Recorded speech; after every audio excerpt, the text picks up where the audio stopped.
AFSA, in case you didn't know yet. And I'm really excited to introduce our very first live panel at AFSA's Fashion Talent Show. Woo! So our live panel is titled Paving the Way this year, and that's because our panelists have helped build the road to success in their careers that us Asian Americans really hope to continue and build upon in our careers. And a little bit of background info on how our coordinators chose this title is that Asian Americans are usually supposed to be in the fields of medicine or science or any of the STEM majors, and we all know that. But these panelists are really showcasing that you should step out of your comfort zone and go towards the career that you really want to be. So without further ado, here's our panelists.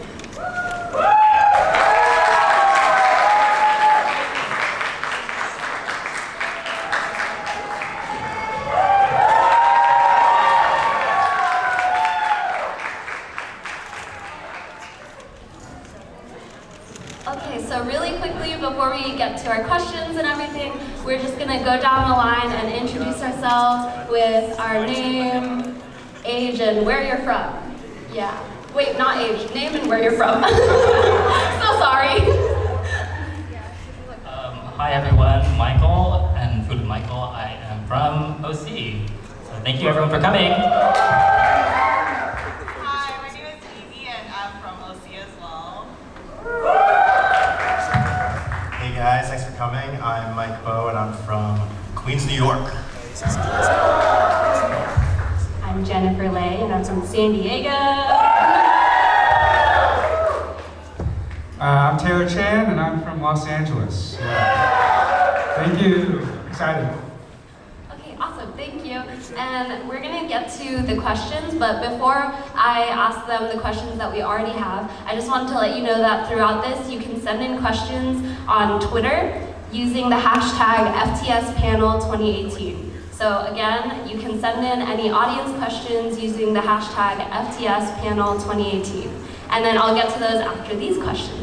So, are you ready for our questions? Yeah? Let's do it. Okay, so our very first one is, what is the career path that you are currently in, and were there any setbacks you faced as an Asian American in this career? And you can start wherever, or whoever wants to start. Mike? First? Great. Michael, yeah, Mike Bowe. So guys, just so you know, there's two Michaels on stage. So it could get a little confusing. Oh, so there's four mics on stage if you think about it. That was stolen from Michael. I'm going to refer to Mike Bowe as Bowe Show. I'm referring to Foodie Michael as Mike. This is me, Bowe Show. So I'm an actor, and so setbacks, right? For any setbacks I experienced going through a group. Actually, from the very beginning, in terms of being Asian, correct? Yeah. I remember actually the first time I discovered I wanted to go into acting. I was really excited that it was a job. It was from Harry Potter. I was like, oh my God, all the Harry Potter kids are kids like me. I could do that. That's an actual thing. So I remember approaching my mom when I was 10 years old, and I was like, Mom, I want to do that. How do I do this? And at the time, we only had one actor friend, and she's a blonde, blue-eyed, beautiful girl. And my mom was like, it's hard for her. And then you see people like her on Disney Channel every day. Do you see anyone that looks like you on screen? Like, are you sure you want to do this?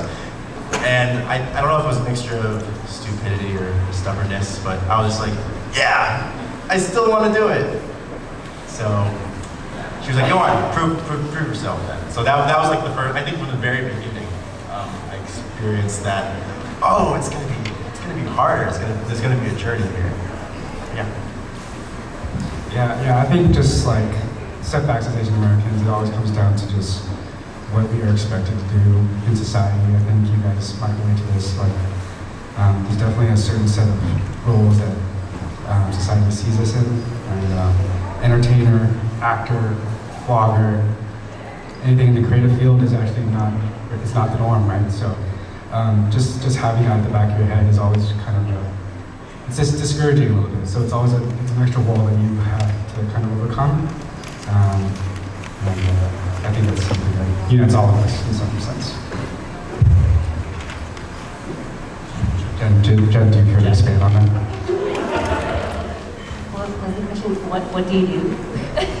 Yeah, so what is the career path that you're currently in? And then were there any setbacks that you faced as an Asian person? So we're from Long Productions.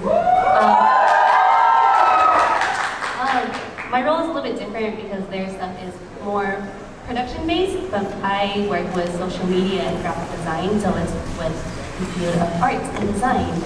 So that, we're told growing up, like, don't pursue art, because it doesn't make that money. But, that's something I always gravitated towards, and in college, I just kept gravitating towards, like, artsy things, and, I just ignored that, and I was like, well, it's cool seeing, like, other YouTubers, like Jen M, Whaley, like, Judy, they're my favorites, and seeing them pursue that and be successful, it showed me that I could do that too. Like, they're Asian American females, I can do that too.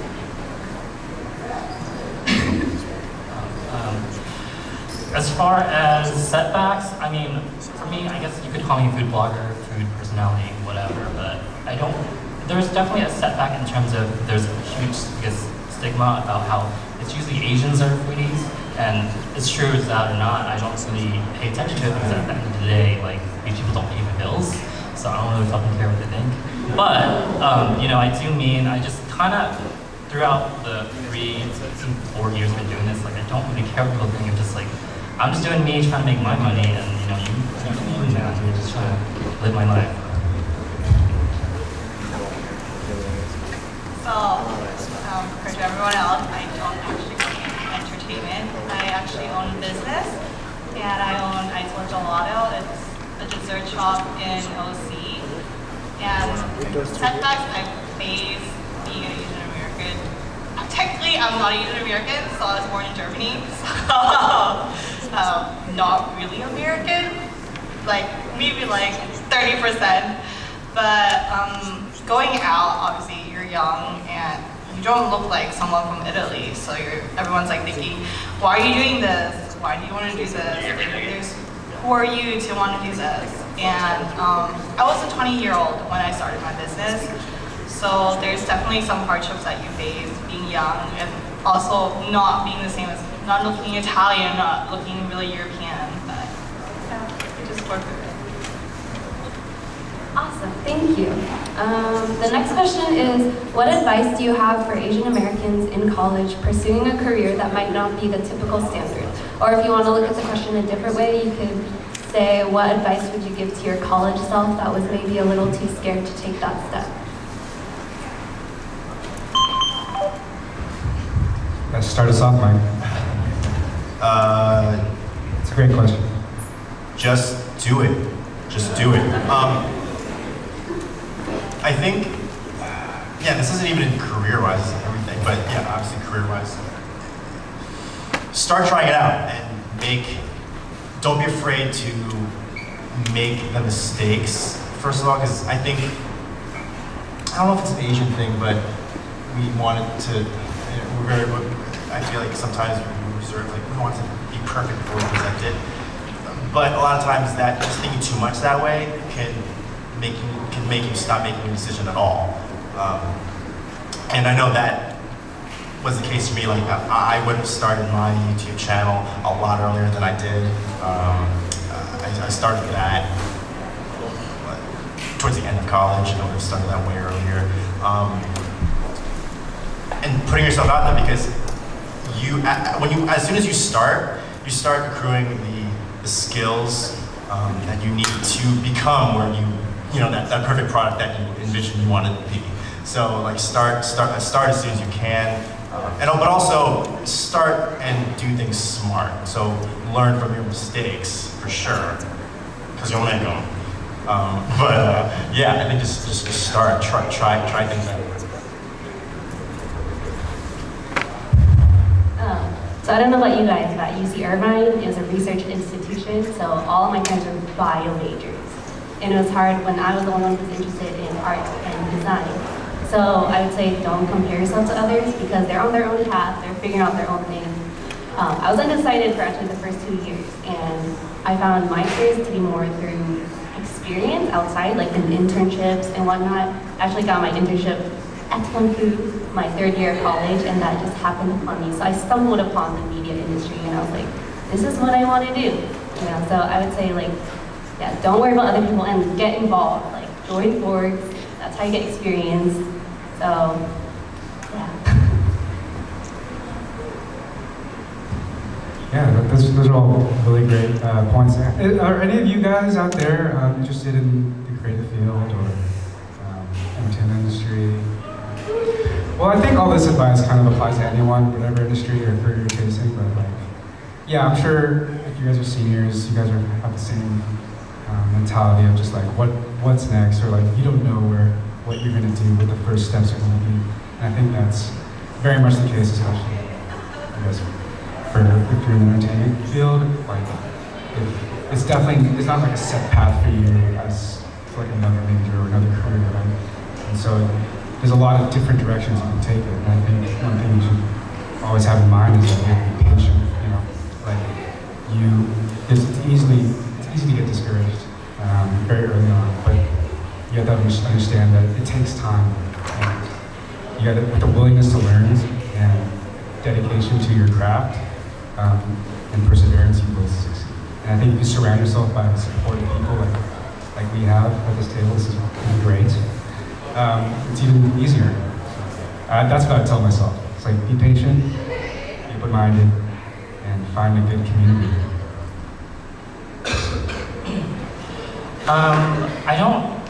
I can just say that I definitely agree with them saying like, you know, don't really care about what people think and just do you and really just move forward. I never finished college. I just kind of didn't go, and I was actually going to school for dental hygiene, and that didn't really work out. And then at the time I was like, well, I wasn't doing anything, so I was working at Honey and Butter, if you guys know what that is, a little cute macaroni shop. But I was working there, and at the same time I was doing my Instagram, and then my Instagram like just slowly took off, and it just got to a point where I had to take days off work, and like I was just like, this is kind of dumb. So I was like, I'm just gonna fucking do this, and like I just did my Instagram, and it was more about, yeah, it does. I understand it does get a little discouraging, especially when I was first doing it. I was like, damn, these photos are horrible. I look back at my old photos, like, what the hell is it thinking about? But you just get better at your craft, and then you just eventually perfect and figure out how you want to present yourself. And I did. I made my own way in the food world, and it's so weird and surreal that I'm very thankful of everything that's happened. So.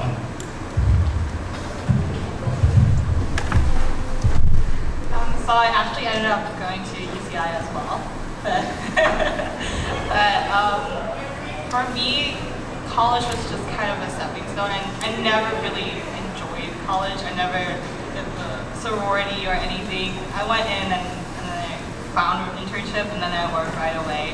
But for me, my path is kind of different, but the most important thing, I think, even now with social media and everything, age should never stop. So don't be like, oh, I'm not going to do it until I'm like an adult, like I'm 18. Just do whatever you want to do. You have your own platform. You can make a YouTube channel right now, or even when you were like 14 back then, and just do what you want to do. Don't let anyone tell you, oh, you have to be like a full adult to say, yes, you're now allowed to. Those were all good answers.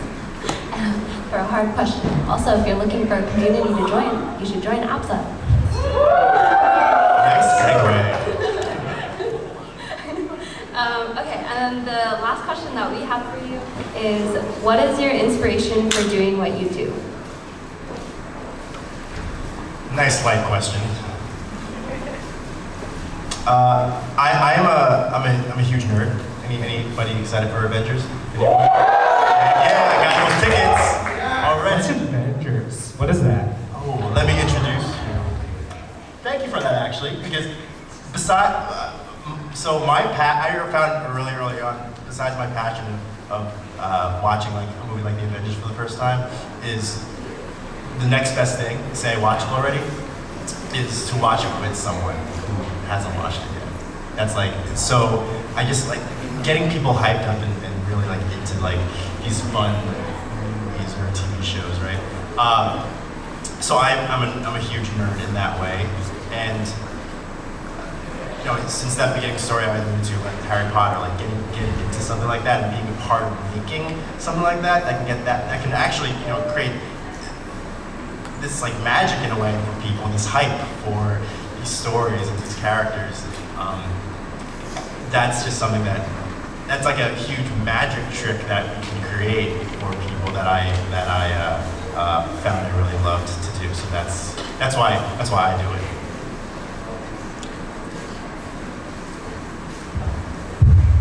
Food with Michael, how are you going? Let's switch it up, the order. Oh, you're so kind. Okay, I mean, I guess there's a sense for me, it's literally what I wanted to do, and it wasn't so much like, you have to understand, I didn't create my Instagram and be like, I'm gonna be a food blogger. Like, that wasn't my intention. And I know now there's a lot of people doing that now. That's great, you know, if you want to do that for free food or whatever, that's, you know, you do you. But at the end of the day, for me, you know, I made the Instagram. It was a personal Instagram. I pictures of me, my dog, whatever else, and then I just started deviating towards food.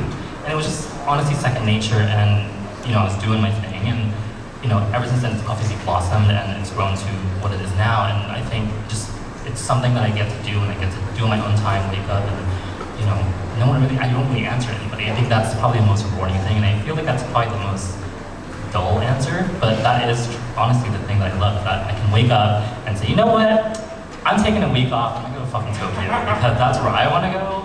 So that's probably the rewarding thing, is the schedule and the flexibility, but there's this uncertainty that I don't have the stability sometimes. I mean, sometimes I may get gigs left and right, and then some months maybe a little drier, but I think it's the things that I've come to accept, that, you know what, I chose this path and I like where I'm at, and regardless if I'm making a lot of money or a little, like, I'm happy.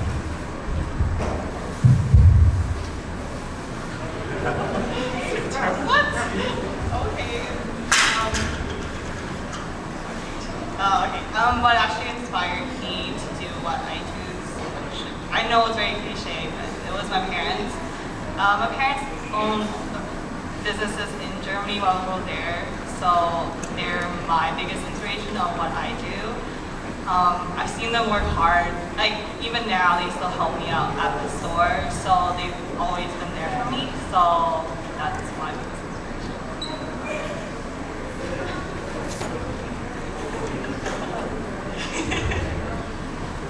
I think the Asian American media community is just so freaking cool. I said this. My Phil, Wes, and Ted, they're huge inspirations, and like I was the biggest fangirl 4 to 5 years ago. Like I would go to Comic-Con here in San Diego every year to meet them, and like oh my god. And one year I actually went up to one of the interns who was working with it, and I recognized her from Circle K. That was the org I was in. And I was like, how do I get to be you? Like, how can this happen? And then 4 years later, hello.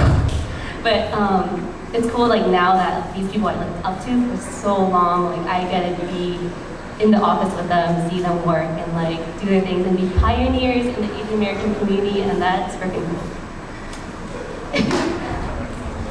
If anyone record that, please send that to us or drop it. I'll send that to Phil. Yeah, there's like, for one thing, there's like being inspired to even enter this field, and there's a whole other aspect of inspiration when it comes to like, you're already in it, and you can consistently get re-inspired and continue to push yourself day in, day out, right? And I would piggyback an awful lot of what you guys said too. Just, I think I get inspired by people like us, you know, like seeing people across the table that are just as driven, hardworking, at their own thing. And, like each of these people have their own little craft and their side hustle. I think you look at it, you can look at it from a competitive perspective, with a comparison standpoint, or you can see that as like a morale boost. You know, like Jen, like, oh, she's working so hard on this, like on these prints and her design. Like that's not something she's on sale doing today. Yeah, that's something extra, and like it's like that's really cool. I want to find that for myself, and like that's like inspiring. Like, same with like with Michael and Vivi with you know, their accounts and all the things they do.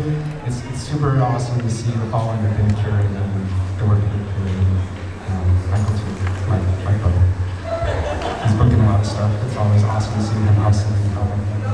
It's inspiring. You can find inspiration in others, and that's about it. Family, like you see, parents. Okay, thank you. Okay, we actually got a lot of people who sent in questions, so I can only choose like some that fill the 10-minute gap that we still have. But the first one is, what are your thoughts? This isn't correct English, but what are your thoughts on, and why do you think events like FTS are important to sustain?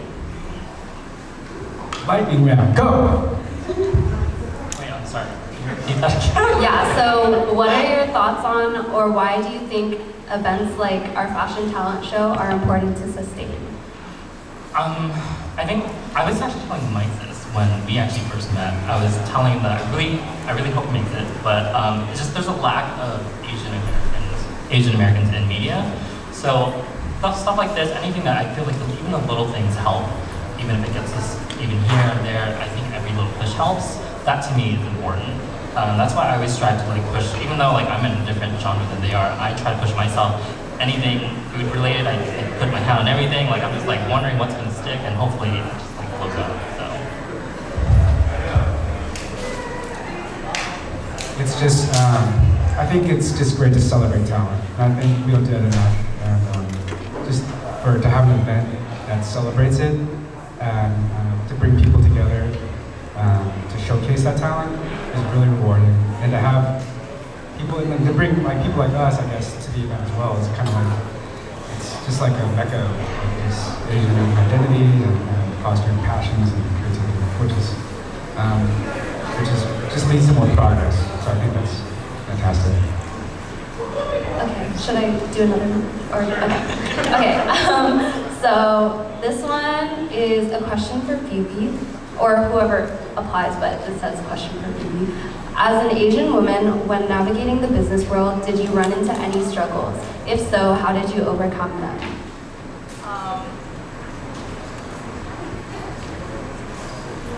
What was the question? Oh, yeah. So, as an Asian woman, when navigating the business world, did you run into any struggles? And if so, how did you overcome them?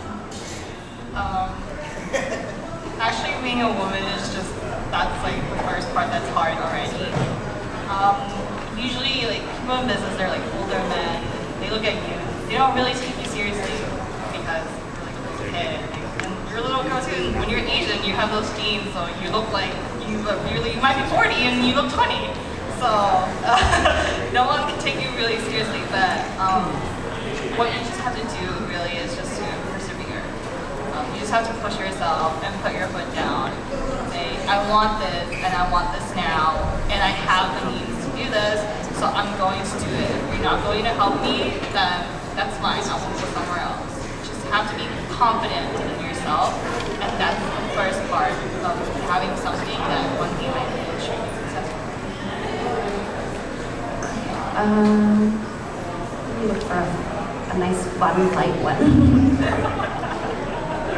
It was not very light. Deeper ones. We want dark Okay. questions. Who do you think on the panel would have the best shot at winning Iron Chef, The Voice, and a marathon? Iron Chef, The Voice, and just a marathon? Yeah. Just a plain old marathon. Yeah, just a normal marathon. Amazing race. Okay, amazing race. ironic as it is, I cannot cook to save my life. I'm sorry, guys. I really Oh, that's okay, I can't. can't take I need to break hearts, but I fucking suck. I'm sorry. Your presentation would be great. Mike, maybe you'd win Amazing Race. I mean, you're very fit. Have you guys seen the shirtless photos? Show me photos! Show me photos! Just kidding, don't do that. We'll put it up there. Whatever I do, I look great doing it. No. I like lose doing it. No. I think Amazing Race would be fun. Amazing Race Asian Edition. Should you do that? Mike also sings, so he will also win The Voice. And what was the other one? Iron Chef. And I guess he cooks. I'll make dessert, that's it. Clearly, have you seen View's Instagram? She put it with Iron Chef. This dessert Okay, so all of that was Mike. Evie and Mike. Mike's got to two. Do you have any tips for anyone trying to make it big on YouTube? Well, the first thing is you're not trying to make it big. That's the first problem there. You should be there because you like your content and you really believe in it, and from there your audience will gravitate towards you because you're making genuine content. So you're not trying to be an influencer, you know? Like, yeah, you do you. That's great. Being genuine, being genuinely passionate about your content, people respond to that. Yeah. Okay, a question to Mike Bauer. Wow. So sorry.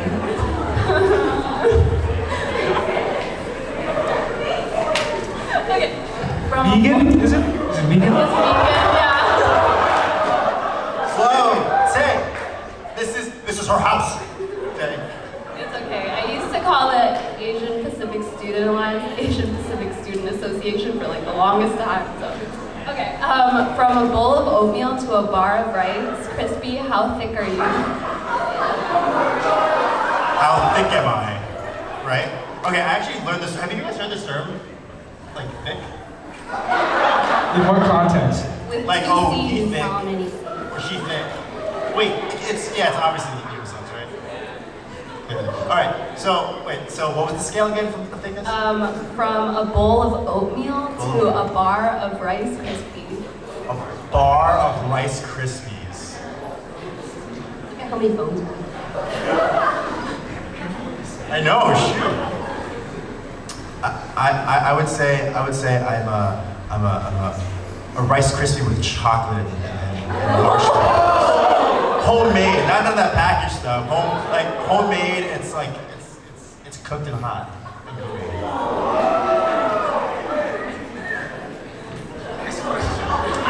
I know Next. who asked that. I just want Iron Chef also. Okay. Were your parents supportive of your career choices?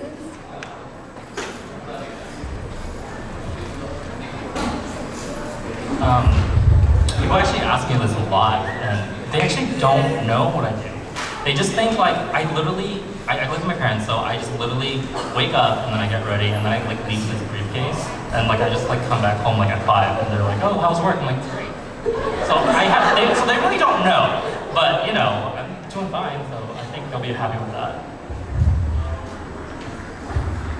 This is a great question for someone like Mike, because they're like 3rd, 4th, 5th, I don't know, generation Asian American. They've been here. Vivi, you can go first though. Okay. No, not in the beginning. My parents didn't support it at first. They wanted me to become a pharmacist. But when I grew up, I was just always watching them, and I kind of knew I couldn't be a pharmacist. It was a little, no offense to everyone, a little too boring for me, like day to day, just to go out there. But no, they weren't supportive. I kind of had to push it onto them, and now they're the most supportive ever. But in the beginning, no. So yeah, Mike and I, like Jen said, are multi-generational Asian Americans. I think for me, yeah, that does play a part in this because we've kind of, as a family, we've been assimilated to Western culture for a long time. But like, so they're more accustomed to the idea of like a creative field, but at the same time, they're still parents at the end of the day. So the moment I chose like to kind of pursue this path, they were still very concerned as parents should be, making sure I understood the repercussions or like the lifestyle that I'm about to adopt, to make sure I understood what I needed to do to sustain a certain type of lifestyle. And I think that's the most that they could do. And that's what I would want from them, you know, to make sure that they understood what I understood what I was getting myself into. But other than that, they're very supportive, and I wouldn't be here without the support of my parents. So hopefully you guys do that for your generation.